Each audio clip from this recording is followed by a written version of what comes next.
இந்த மிதமான மழையிலேயே இவ்வளவு பிரச்சனைனா, இன்னும் அதிகமான மழை வந்தால் நிச்சயமாக தமிழகம் தத்தளிக்கும். அதுல எந்த முன்னேற்பாடும் இல்ல.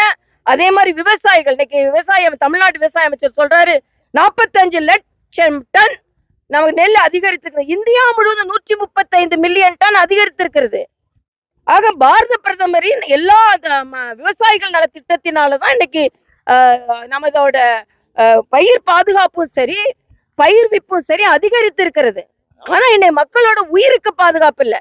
தமிழ்நாட்டுல விவசாயிகளின் பயிருக்கு பாதுகாப்பு இல்லை, தமிழக மக்களின் உயிருக்கு பாதுகாப்பு இல்லை. இது வரைக்கும் 31 பேர் இறந்திருக்காங்க இந்த மழையினால.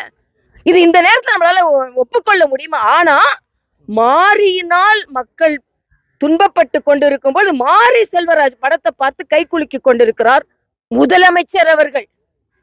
அதாவது மைசன் முதலமைச்சர் ஆயாச்சு, துணை முதலமைச்சர் பைசன் தான் போய் பார்க்கணும், மற்றவங்க சன்களை பத்தி எல்லாம் கவலை இல்ல அப்படின்னு. இன்னைக்கு மழை வந்துருச்சுங்க, சன்னை காணோங்க. நிச்சயமா சன் காணாம போகும்.